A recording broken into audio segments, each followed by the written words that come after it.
গাঁৱৰ চোতালত কিৰিলি পাৰি ফুৰা ঘৰচিৰিকাবোৰ লাহে লাহে নাইকিয়া হ'বলৈ ধৰিছে। এসময়ত চোতালত ধান মেলিলেই কিৰিলি পাৰি জাকে জাকে উৰি অহা ঘৰচিৰিকাবোৰচোন কৰবাতে হেৰাই গ'ল।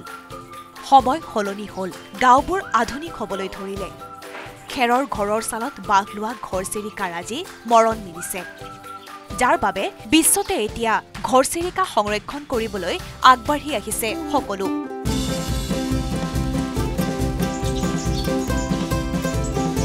প্ৰতি বছৰে বিশ্বত ২০ মাৰ্চৰ দিনটোক বিশ্ব ঘৰচিৰিকা দিৱস হিচাপে পালন কৰি অহা হৈছে। উমলি জামলি কিৰিলি পাৰি ফুৰা ঘৰচিৰিকাটো চোতালত পৰিলেই ঘৰখনৰ মাদকতাই বেলেগ হৈ পৰে।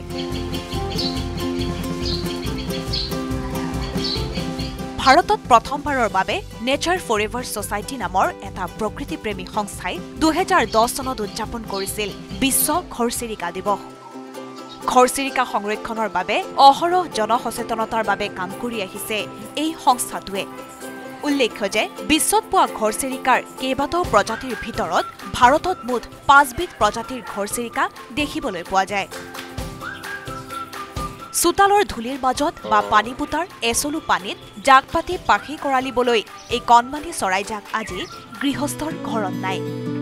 আধুনিকতাৰ আভিজাত্য, খেৰীঘৰৰ বিলুপ্তকৰণ, চৌপাশে বৰ বৰ পকী অট্টালিকা, কংক্ৰিটৰ দেৱাল, পকী চোতালৰ আগ্ৰাসনত তাহানিৰ সেই চোতালৰ সেউজীয়া ঘাঁহনিডৰাত উমলি ৰোৱা ঘৰচিৰিকাৰ জাকটো হেৰাই থাকিল।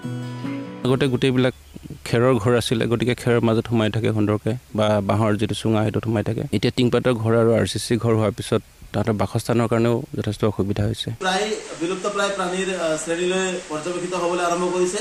গতিকে আহক আজিৰ এই বিশেষ দিনটোত সকলোৱে সংকল্প লওঁ, আমি সকলোৱে মিলি এই ঘৰচিৰিকা চৰাইক সংৰক্ষণ কৰাত, এক ৰক্ষণাবেক্ষণ দিয়াত, বচাই ৰখাত সকলোৱে সহযোগিতা আগবঢ়াওঁ।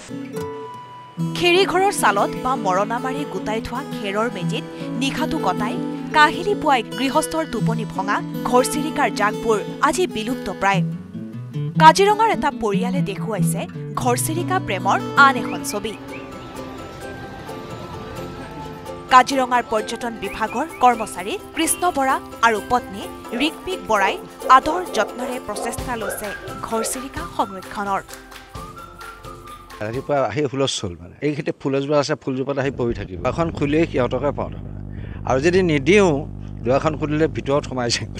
পকা বিল্ডিং হৈছে, আপোনাৰ কোনো খেৰী ঘৰ নাই, সিহঁতৰ আৱাসৰো দিগদাৰ হৈছে। এতিয়া আমাক মানে কোৱাৰ্টাৰতে থাকে সিহঁতি প্ৰায়ভাগ, বহুত আহে, ২০০-৩০০ আহি যায়। হয়, মাতিলে আহি যায়, মোৰ হাজবেণ্ডে সুৰি মাৰিলে সিহঁতি আহি যায়।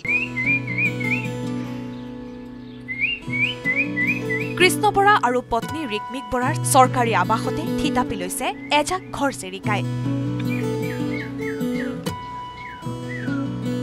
বৰা পৰিয়ালৰ চৰকাৰী আৱাসত আশ্ৰয় লোৱা ঘৰচিৰিকাৰ জাকটোৱে দৃষ্টি আকৰ্ষণ কৰিছে বহুজনৰ। ঘৰচিৰিকাৰ জাকটোও যেন বুজি পাইছে পৰিয়ালটোৰ তেওঁলোকৰ প্ৰতি থকা আত্মীয়তা। প্ৰতিদিনেই কৃষ্ণ বৰা আৰু ৰিকমিক বৰাই খাদ্যৰ যোগান ধৰে ঘৰচিৰিকাৰ জাকটোক। কাজিৰঙাৰ পৰা বিতুপন বৰা, কলিয়াপুৰৰ পৰা দিবাকৰ দাস আৰু দুধনৈৰ পৰা অৰূপ নাথৰ report, news 18 Assam north east.